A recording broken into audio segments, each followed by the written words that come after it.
भारत में लोकसभा चुनाव 2024 पर पॉडकास्ट।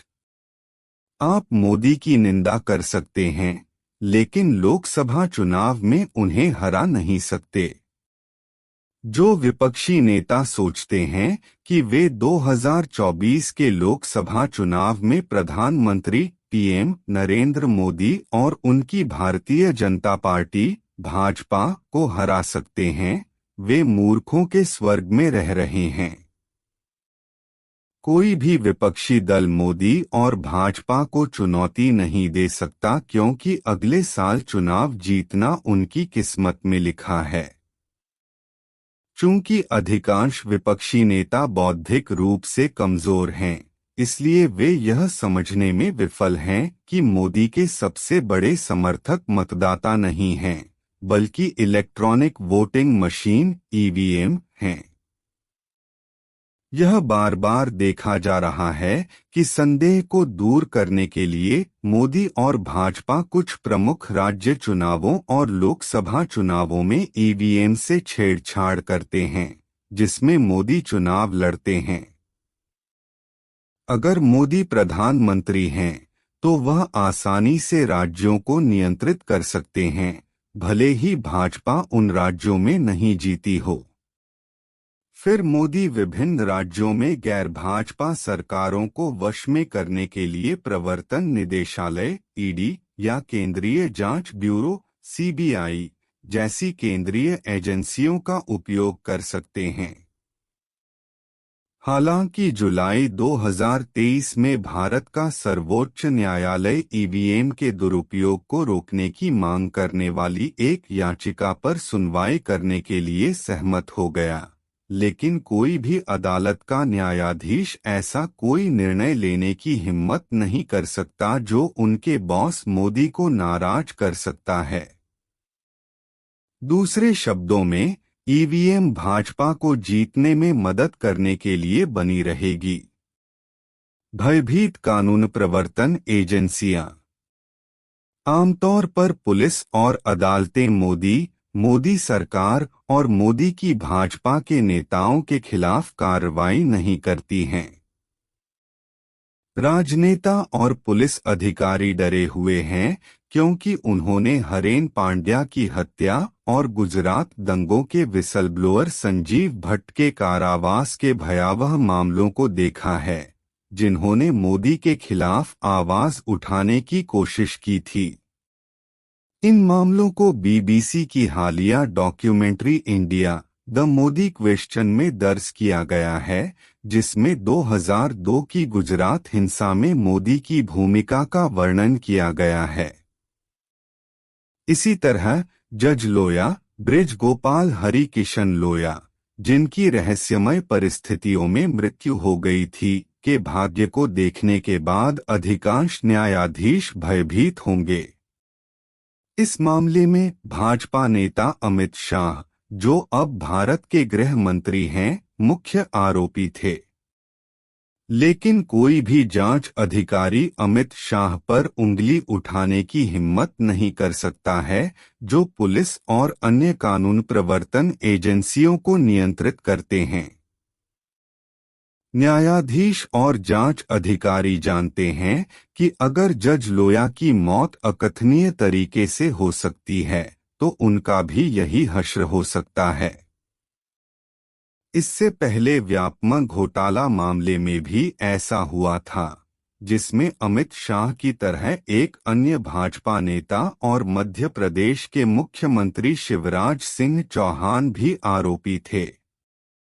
जैसे जैसे व्यापमं मामले की जांच आगे बढ़ रही थी, गवाह और मामले से परिचित अन्य लोग गायब होने लगे और रहस्यमय तरीके से मरने लगे।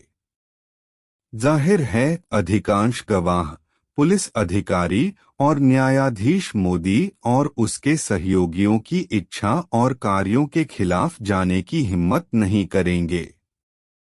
सुप्रीम कोर्ट और अन्य अदालतें मोदी सरकार के शत्रुतापूर्ण कार्यों के खिलाफ अदालत कक्षों में केवल कुछ अनौपचारिक बयान देती हैं, लेकिन मोदी या उनके सहयोगियों को दंडित करने के लिए कभी भी औपचारिक निर्णय पारित नहीं करती हैं।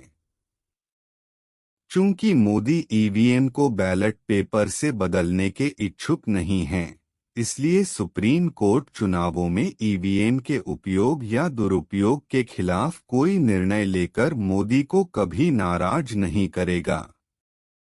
जबकि अदालतें पहले से ही डरी हुई हैं, मोदी सरकार ने उनके ऊपर अधिक अंकुश लगाने का फैसला किया है। अगस्त 2023 में मोदी सरकार ने एक नया कानून पेश किया जो भारत के मुख्य न्यायाधीश को मुख्य चुनाव आयुक्त और अन्य चुनाव आयुक्तों जैसे शीर्ष चुनाव अधिकारियों की नियुक्ति की प्रक्रिया से बाहर कर देगा। इस कदम से मोदी को ऐसे चुनाव अधिकारियों को नियुक्त करने में मदद मिलेगी जो ईवीएम को जारी रखेंगे और ईवीएम को हटाने की विपक्षी दलों की किसी भी मांग को स्वीकार नहीं करेंगे। ये चुने हुए चुनाव अधिकारी ईवीएम चुनाव में धोखाधड़ी की किसी भी शिकायत पर विचार नहीं करेंगे जब मोदी और भाजपा विभिन्न राज्यों में आगामी चुनाव और विशेष रूप से लोकसभा चुनाव जीतेंगे। मूर्ख विपक्षी नेता। चूंकि अधिकांश विपक्षी नेता मूर्ख हैं, इसलिए वे अपने चुनाव अभियानों की योजना बनाते समय केवल पारंपरिक कारकों को ध्यान में रखते हैं। उदाहरण के लिए, विपक्षी पार्टी कांग्रेस को लगता है कि अगर वह हाल के कर्नाटक चुनाव में भाजपा को हरा सकती है, तो वह लोकसभा चुनाव में भी अपना प्रदर्शन दोहरा सकती है। लेकिन कांग्रेस एक साधारण तथ्य को समझने में विफल रही है कि कांग्रेस कर्नाटक चुनाव नहीं जीती थी, बल्कि मोदी ने कांग्रेस को वह चुनाव जीतने दिया ताकि कांग्रेस पार्टी ईवीएम से चुनाव जीतकर 2024 में फिर से मोदी और भाजपा की सरकार बनने पर ईवीएम का कोई मुद्दा न उठाए। अजीब बात है कि विपक्षी दलों का मानना है कि अगर वे ट्विटर या टीवी पर मोदी की निंदा करते रहेंगे तो वे उन्हें हराने में सक्षम होंगे। लेकिन यह एक गलत धारणा है। जबकि गोदी मीडिया या लैपडॉग मीडिया मोदी शासन द्वारा नियंत्रित है, ऐसा प्रतीत होता है कि विपक्षी दल, विशेष रूप से कांग्रेस, मोदी और भाजपा की आलोचना करने के लिए विरोधी मीडिया का समर्थन कर रहे हैं। आज YouTube पर हिंदी में कई विरोधी मीडिया चैनल चल रहे हैं। वे अपने कार्यक्रमों में मोदी की निंदा और कांग्रेस की तारीफ करते रहते हैं। लेकिन ये कार्यक्रम इतने बेकार और पक्षपाती हैं कि उन पर भरोसा नहीं किया जा सकता है और वे कांग्रेस को जीतने में मदद नहीं कर सकते हैं। इसके अलावा कांग्रेस और अन्य विपक्षी दलों को लगता है कि मोदी विभिन्न समुदायों के बीच नफरत और सांप्रदायिक हिंसा फैलाकर चुनाव जीत रहे हैं। लेकिन मोदी विपक्षी दलों की आंखों में धूल झोंकने के लिए अपने चुनाव अभियानों में हिंदू, मुस्लिम और मंदिर मस्जिद के मुद्दे उठाने का फर्जी मुखौटा बना रहे हैं। दरअसल मोदी और बीजेपी चुनाव जीतने के लिए काफी हद तक ईवीएम पर निर्भर हैं।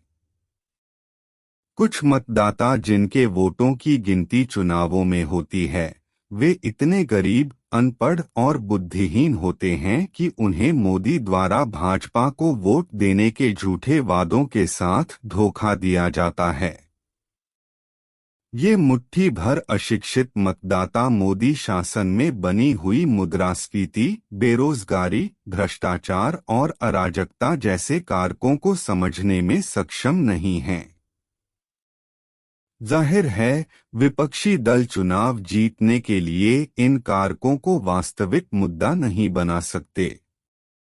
एकमात्र मुद्दा ईवीएम का है।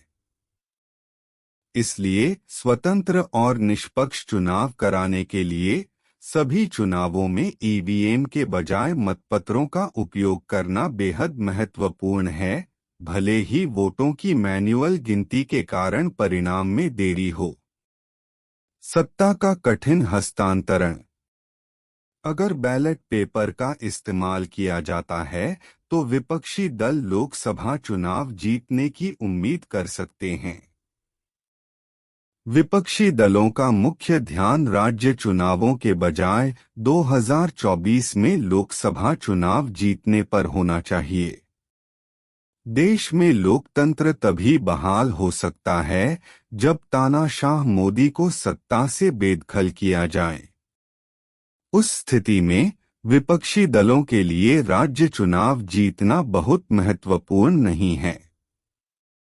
विपक्षी समूहों को इस संभावना पर भी विचार करना चाहिए कि अगर मोदी 2024 का लोकसभा चुनाव हार जाते हैं तो आसानी से सत्ता हस्तांतरित नहीं करेंगे। पूर्व अमेरिकी राष्ट्रपति डोनाल्ड ट्रंप के उत्साही अनुयायी के रूप में, जो अपनी तानाशाही प्रवृत्तियों के लिए जाने जाते हैं, मोदी वही दोहरा सकते हैं जो ट्रंप ने चुनाव में अपनी हार के बाद भी सत्ता में बने रहने के लिए जनवरी 2021 में किया था। ट्रंप ने अपने पद पर बने रहने के लिए अपने हिंसक समर्थकों की मदद से एक आभासी तख्तापलट किया था। इसके अलावा अगर मोदी को हार का डर है तो वह संविधान को बदल सकते हैं, जैसा कि उनके कुछ साथी संकेत दे रहे हैं, ताकि वह हमेशा के लिए शासन कर सकें। एक अन्य तानाशाह रूसी राष्ट्रपति व्लादिमीर पुतिन, जिन्हें मोदी पूजते हैं, ने 2021 में इसी तरह का संवैधानिक तख्तापलट किया था। पुतिन ने एक कानून बनाया जो उन्हें 2036 तक सत्ता में रहने की अनुमति देता है, जबकि उनका लगातार दूसरा और चौथा समग्र राष्ट्रपति कार्यकाल 2024 में समाप्त हो रहा है। मोदी भी संविधान में बदलाव कर ऐसा कानून बना सकते हैं। सत्ता में बने रहने की बुरी इच्छा के साथ मोदी न्यायपालिका की शक्तियों पर और अंकुश लगाने के लिए एक कानून भी बना सकते हैं, जैसा कि हाल ही में इजरायल में हुआ था। न्यायिक सुधार योजना की आड़ में इजरायल के पीएम बेंजामिन नेतन्याहू ने सरकार के मंत्रियों द्वारा किए गए फैसलों को पलटने की इजरायली सुप्रीम कोर्ट की क्षमता को कम कर दिया है।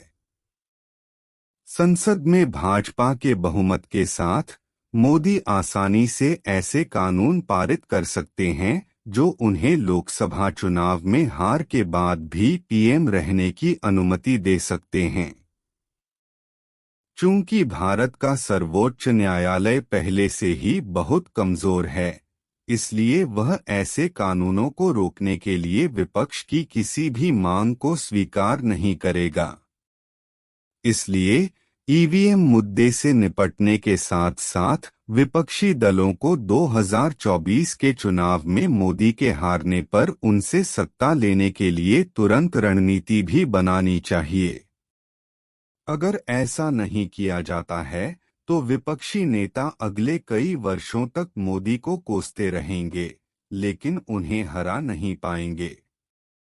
इस पॉडकास्ट स्टोरी को राकेश रमन ने बनाया है, जो रमन मीडिया नेटवर्क या आरएमएन न्यूज सर्विस के एडिटर हैं।